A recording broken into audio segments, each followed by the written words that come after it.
Good morning, good afternoon, good evening. Anytime you get to watch this is your brother and friend Jojo of the Immense Media.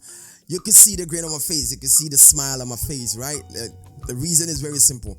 I love it when I hear potential news, when I hear good news. I just love it. It's something that it brings out something in me. Ghana and Africa, we are taking certain steps that I personally believe that we are taking steps at the right direction. And it's good for us to do this. The timing is right. It's about time we do that which we are beginning to do. We should have done this a long time ago, but hey, I still appreciate the fact that it is coming out now. Now, I stumbled upon a video by the Minister of Interior of Ghana, Honorable Muntaka. I respect that man very much, right? He's amongst the few politicians that I do respect. That man is a decent man. And he outlines certain things that he has realized or he has noticed upon assumption as a Minister of Interior. And I think these things are there. He, one, realized the importance of digitalization. Two, the importance of commercialization when it comes to certain things. Three, he realized that the corruption that we normally are crying about is not only with politicians, it's with the citizens. So now what do we do? These are some of the things. And then four, he spoke about security and how things are supposed to be done. And I still saw digitalization plus commercialization in there. Now, I'm not going to bore you and I don't want to give it away. Let's watch the first one, which he was talking about citizenship and that which we need to commercialize. Let us watch this video. In 2024 alone, 8,000 Indians sought residence in Ghana. 7,000 Chinese sought residency in Ghana. And the Nigerians and the others. But this is the two largest group. And they do that with peanuts. I think it's about 6,000 or something for them to get resident permit or something. It's about, Solomon's, about 6,000. That is peanut. 6,000 is how much? Less than $500. I think that the time has come to commercialize it. And I want your support for that. You want to come and reside in Ghana, show us that you are coming to invest at least $250,000 into our economy. We'll charge you, maybe pay for 5 years before maybe we even give you a permanent resident. Pay us maybe $20,000 every year, pay us $5,000 so that we can use it to monitor. Because even the resources for NIB to be able to do the background check, to be monitoring what the person is really here to do, is not there. And yet we are just busy. You come to my office, everything is manual, so I have to sign them. And they fake documents and put them together, and you have some of our own citizens aiding them and taking all sorts of money from there, and they just come and pay 6,000, and then we grant them residence in our country. And in a few years, they marry some few Ghanaians, they come back and say they want naturalization, and then we sign again. No, we want to streamline this thing and commercialize it. And make sure you want to come and stay. Yes, you are welcome, but show us that you are coming to invest in our country. You are coming to build business where our people will be able to get a job. Then, in exchange, we'll also give you the resident. But the way it is now, I sincerely think that we need to review. And here, we will also be looking that you help us, you support us. Welcome back. The figures are staggering. I didn't know. 8,000 Indians, 7,000 Chinese, plus other nationals sought for citizenship in Ghana, paying peanut, 6,000 cedis, 300 pounds. Peanut. Come over to United Kingdom. Let me tell you how much. Getting your ILR, indefinite leave to remain. It cost a staggering 2,800 pounds. Now convert that into cedis, right? 2,000 cedis equals to 40,000 cedis. 800 equals to 16,000. 16,000 plus 40,000. How much is that? 40,000. 16,000, right? 6, 5. 56 100,000 Ghana cedis for indefinite leave to remain. Now, the minister didn't speak about the requirements. The only thing he said that it flashed my ears was you need to show that you are here to invest a certain amount of money. Now, for people to leave their home country, to move all the way to West Africa, precisely in Ghana, find it comfortable, business friendly, and places where they would like to live, you got to pay for it, because really, if you look into that, you cannot price that. Now, my other concern here is that I hope the powers that be allows this man to execute these things. The commercialization is a brilliant idea. I'm not saying that we should be charging people 56,000 cedis to obviously attain citizenship, but we need to put value on it. This thing, because listen, it's not easy. As I moved from Africa, West Africa, straight into the United Kingdom, it cost me a lot to become a citizen, and it's a process. I needed to prove myself.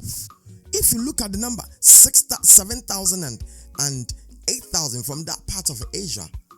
Now, China is at the moment I can confidently say China is the superpower in the world today. Fantastic, big economy, and their people are running away to come seek or sought after citizenship in West Africa, precisely in Ghana. India, another big economy, their people are doing this. That tells you there's something that they have found that we perhaps may not have seen. They've seen some stuff that we may not have seen. So if that is it, then you have to pay for it. So yes, Minister, you go for this. Increase it. Let me give you another example. In the United Kingdom, back in the days, if you were to get married and wanting to bring your spouse over, for a long time, I think it was, you have to be making, I think, 19,000 something, under 20,000 pounds a year. That was the first requirement. Because they had not increased it for some time, one government said, we need to increase it. They bumped it from that amount to about 20, I think it was 26,000 or something like that assistance. And they're looking to push it up to 38,000. That is one of the requirements. You need to be making 38,600 or so, or 38,500 per annum, per year, to be able to bring someone in. Why?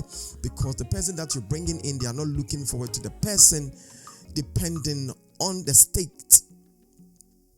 So if you make this much amount and you have residency, then that is to say that you are able to take care of the person. So the government, the state will not have to be burdened with this person. So these are some of the things that we need to look into. Apart from paying a lot of money for the ILR, there are other things that you need to meet as well, which I believe might be similar in Ghana. So yes, is the way forward, is the best way, the right thing to do. My only issue here is that I hope the funds that are collected are used judiciously. Then he went on talking about security, private security. And once again, I don't want to give it away. Let's just watch it, come back and enjoy. Organization, what we call private security. Apparently, I realized upon assumption as minister that they employ over 500,000 Ghanaians. And we license them. The people they use, we call them mangas. They are supposed to be trained and certified, so they have a license. For those of you who have stayed abroad, if you go and want to be security, you have to go for, depending on the country, some of them 1 week training, some 2 weeks training, before you can be employed. That is not done. They don't even check their background to see, are they criminals? Do they have any criminal record? They don't. All you do is that you pay money to private security organizers to provide services to the church. And they simply bring an armed robber to come and be at your gate, who will now tell his friends what time the church closes, what the church has. So you see that you have private security person at your gate. Meanwhile, every day they are stealing your items. Apparently, the person is the one who is aiding and showing them what you have and what you don't have. We need to streamline this so that at the touch of a button, we can tell this person is certified, he is qualified to be a man guard. All of us, with the greatest, especially politicians, church leaders, mosque leaders, other business people, will go around with bodyguards, what we call macho men. In well-developed society, we call them close escort.